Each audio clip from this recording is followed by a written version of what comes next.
what I'm basically then trying to ask you is there something very distinctive about this whole category of being a woman filmmaker and having, let's say, a female gaze? Is it restricted to women? And is it not something that even male directors have, you know, let's say, given us rather? And perhaps a lot of, uh, filmmakers do not actually fall into this strict kind of categories of gender, you know. And yeah, I mean, how would you look at that? Well, I would say that it's like, rather than saying a female gaze, I would like to say a feminine gaze, which is a different way of looking at women. And of course, a male director can practice that as well. Because you look at films of Satyajit Ray, a film like Charulata talks about woman's desire.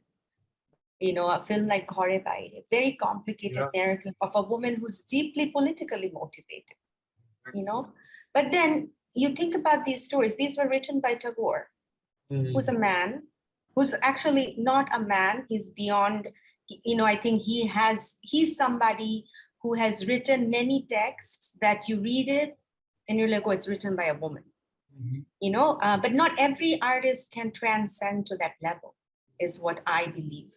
It's not impossible.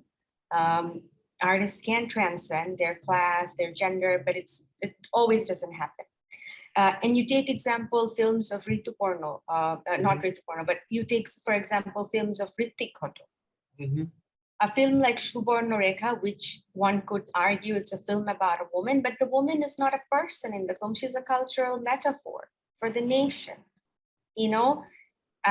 So she's carrying this whole huge burden of nationhood and the woman and the mother and the body of the woman as the nation. And that's also problematic for me. Yeah. That what are you putting on that female body? Because, even starting 19th century, it was men who were writing essays about female education. Starting the colonial time, there was a big anxiety about how are we treating our women, and let's can champion the women's cause, which is great, and that's why we have had so much progress. We've had men like Raja Ram Mohan Roy and Ishwar Chandra Vidyasagar who played a huge role.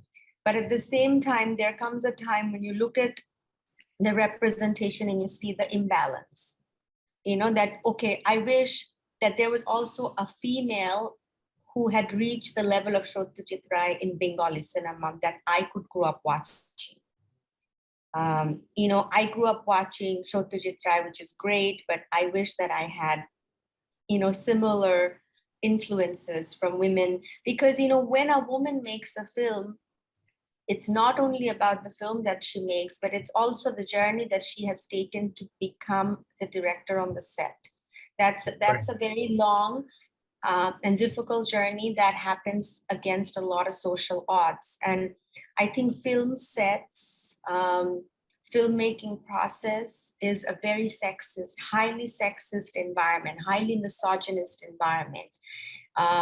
It's very difficult for a woman to really be confident and be herself and exercise her rights, because there's also huge, like now we see movies that are made where like everybody is a man in the crew, So, we're talking about bringing some balance. It's not about only women can tell women's stories or men can tell men's stories. I think for me, it's about being more politically conscious about representations and the power of representation and who gets to represent who. Yes, absolutely.